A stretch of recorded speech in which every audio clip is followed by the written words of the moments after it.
All right, folks, sorry for the hard cut here. The last video I put up talking about how this motor was good, then it wasn't good, then it was good, then it wasn't good.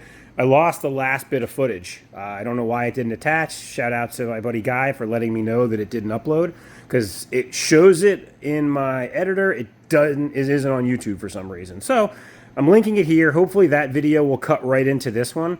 And you'll be able to watch the last bit of that where we sort of explain why this engine is actual junk despite having all those rebuilt parts in it. And that's sort of where that video ends. Like, this one's junk, show why it's junk. But as a sneak peek, since I've had to sort of kind of do this, I'll show you guys. I mentioned in the other video that I got a parts engine that I'm going to go pick up that has compression and has all these great things. Well, let's just say that didn't really pan out. That's the head. And the cylinder itself, where is that cylinder? It's the one that's, oh, here it is. Not supposed to have cracks like that in your cylinder wall, guys. So, little sneak peek for the video to come. Almost got that wrapped up.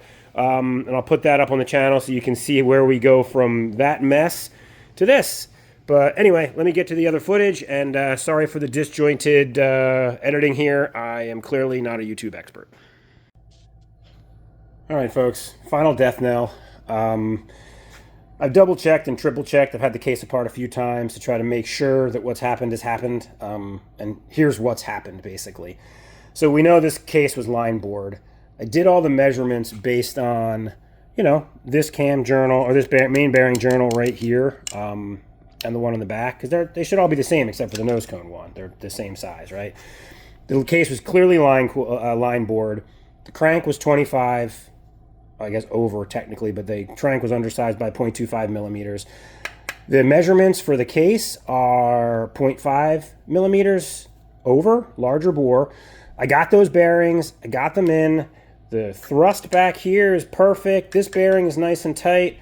This bearing, this is the half, like the two center halves that go together. It actually snaps in to the case really tight. But up here, I don't know if you guys will be able to see this. See if I can do this. No, I don't know if you guys can see it. This is moving pretty substantially. There it goes. So if I can move it that far and hear it, I mean, it's deflecting quite a bit.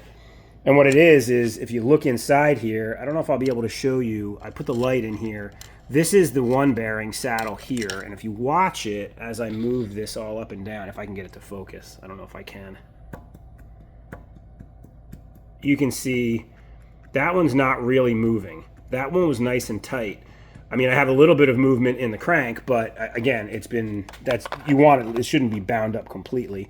But if we look at this one over here, I think I can show you guys.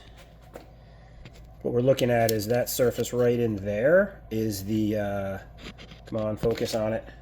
Focus on it. I don't know if you're going to be able to see it.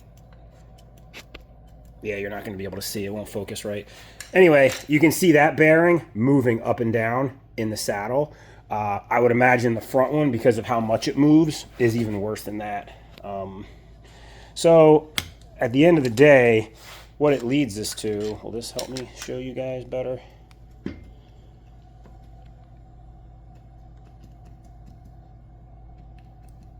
Nah, it's more of a see and feel than hear. What this leads us to is that we've got, and I could have probably figured this out easier with a bore indicator, but I've got journals back there that are one diameter, and I've got journals up here that are a different diameter.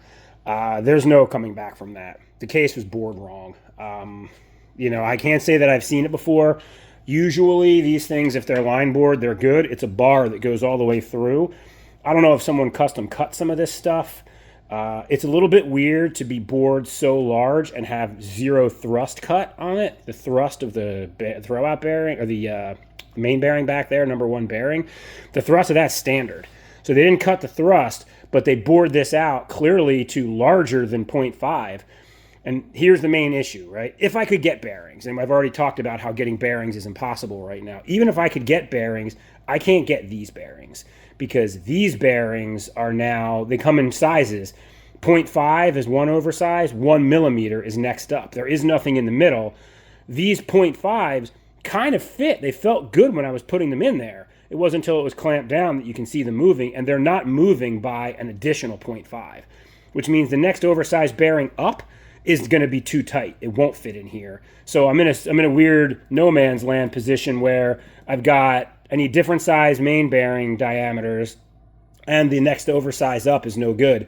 So what I would have to do to fix this case was going to require line boring it again to 1 millimeter. So open all of them up to 1 millimeter, cut the thrust probably to 1 millimeter as well, because it's never been cut, and then try to find a standard bearing set that's 1 millimeter over on the case, 0.1 millimeter, 1 millimeter on the thrust, 1 millimeter on the case oversize, 0.25 on the crank.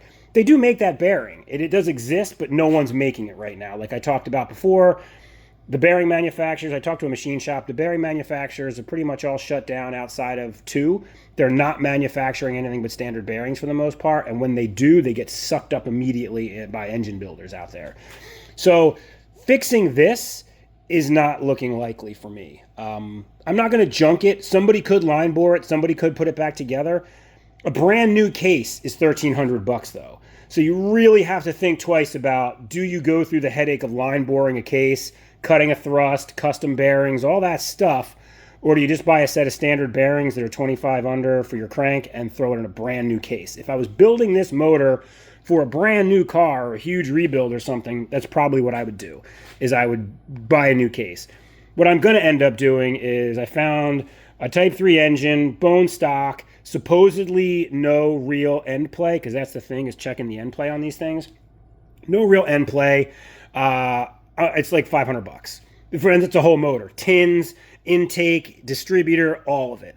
So I'm going to go get that. I'm going to get that. I'll do another series on that. I'm probably going to use the brand new pistons and cylinders that I got with this engine. Maybe the heads, depending on the condition of the heads in the other engine. Assuming the bottom end is good, I won't have to open it up. If it's not good, I'll open it up, we'll check it, and we'll pray that it's not been line bored with funky bearings. But at a bare minimum, I will at least have the old bearings to measure, something I did not have the luxury of with this guy. So that's pretty much the end of this video. I'm going to wrap this debacle up. Unfortunately, you guys have seen me lose a lot on this one. I thought I was going to just slap it in, found out that the bearings were wrong because everything was moving so much. Got the measured, got the right bearings, slapped them in, found out the case is cut wrong. Here we are with hours into this and nothing to show for it but a pile of junk. So I'm putting this up there as a, watch me fail, and maybe it saves you from failing, or just enjoy the fact that I'm failing and it's not you.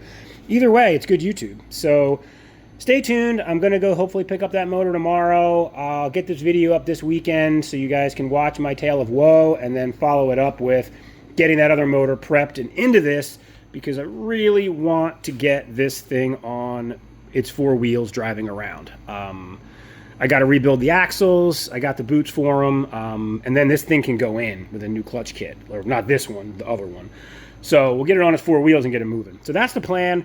Thanks for watching. I appreciate it. Always love when you guys leave comments. Let me know, especially with this one. I mentioned there's going to be a lot of people who are better at this than me that are going to go, "You're an idiot. Why didn't you do it this way?" Put that down in the comments. I mean, clearly I'm an idiot, or I would be putting this engine in right now. So yeah, thanks for watching. Would love if you subscribe to the channel. We're trying to grow it.